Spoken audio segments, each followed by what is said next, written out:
friends. I am alive after fighting the flu and pneumonia and upper respiratory infections, lower respiratory infections, ear infections, bronchitis. My kids are trying to kill me. I swear, they go around licking doorknobs. Well, I know the boy does, but believe it or not, he's my smart one too. Anyway, so I'm finally able to talk for more than 5 minutes without hacking, so I'm going to give another little overview that nobody asked for and 3 people will watch on my most recent bad financial decision.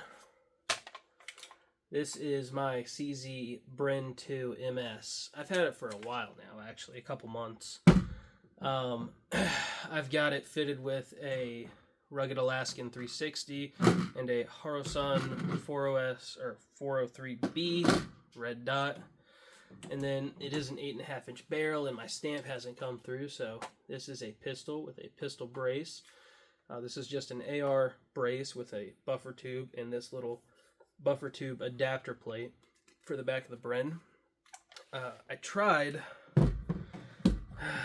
to put this adapter on it, this brace on it, which I like a lot more, but alas, it would not fit, which is kind of a bummer because this one, and yes, it is a brace, is spring-loaded, so it's collapsible. I like that. But what is it? Well, you should know, and I'm not smart enough to go into all the gory details, but it is a short-stroke piston-operated 5.56 with an adjustable gas block, which I like because I like to run everything suppressed. So you've got clean, you've got dirty, you've got off, which just turns it into a single shot. You've got a full-length pick rail up top. It did come with pretty decent iron sights. That's nice. And you've got, so, decent front post, nice and protected. Then your rear sight is just an adjustable 2-position aperture, which will actually, these irons will actually, good God, they're tight though. They will co-witness like bottom third with the optic. So that's a nice little backup. That's the main reason I haven't taken them off of here. Couple of pieces of M-lock. That is 3, 6, and 9 o'clock. And you've got some nonsense screwed onto it, but it's a comfortable gun. You can't really get a good C-grip on it, but it's comfortable enough. It is a polymer monolithic lower and a pretty dang monolithic upper. I mean, you got a little bit of a break there towards the gas block, but it's all one solid piece. Couple of QD slots, which you need a corresponding one up front. Then you've got some generic sling loops. You're not going to be decking this thing out with anything like crazy. There's not a lot of rail space on it. It's a big gun. So for reference, this is 8.5. No, I'm sorry. This is an 8-inch barrel. And if you go with my 9-inch AR into the receiver to the end of the receiver, it is significantly longer, ignoring the suppressor, of course. It is compatible with PMags, so boom, PMags are cool. You've got your standard AR type release. You've also got an ambidextrous one over here on the other side. That, so right there. You've also got your basic AR bolt release. Boop. And you've got this little guy in here, which is also a bolt release. So that's cool. I like that. Interesting controls for the left-handed people in the world. Other than that, I mean, it comes apart similar, I guess, to an AR. You've got a pin here. You've got a pin here, which is a little bit tighter.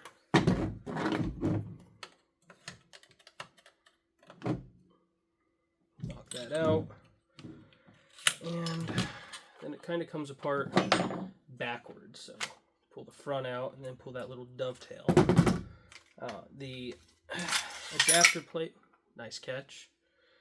The adapter plate that it's got just dovetails in and latches into place. Do not care for it. Do not care for it much at all. The bolt and the spring come out easy enough. It's a captive spring. That's nice. Don't send that flying. But I'm not a gunsmith, and I'm not smart enough to go into all the gory details about that, so go watch Forgotten Weapons or something if you want good content. Drop that back in. There's nothing to hold the spring in, but it does have a little bevel on the plate that when you pop it in, it locks that spring in. Check this out, though. This is my biggest gripe with this gun. You see how much play that has? This gun was $1,500 bucks. $1,500 bucks, and that's the kind of attachment you get. Now, I've got an actual Bren stock en route, supposedly, for when that tax stamp clears, but that's just annoying. It goes back together again, kind of backwards. Just slide that little dovetail in, and then lock your pin in. The trigger is a big plastic spongy thing. A lot of play, light trigger though. Yeah. Very light. But again, this thing costs $1,500. A little bit over, actually. And that was a pretty good, reasonable deal, I think. My 300 Blackout AR, I paid $300 bucks for a complete gun. Took the lower off of it, which is just a cheapo Saint Manufacturing, which I think is like an Arrow off-brand or something. And then I put a full Arrow Precision upper on it, and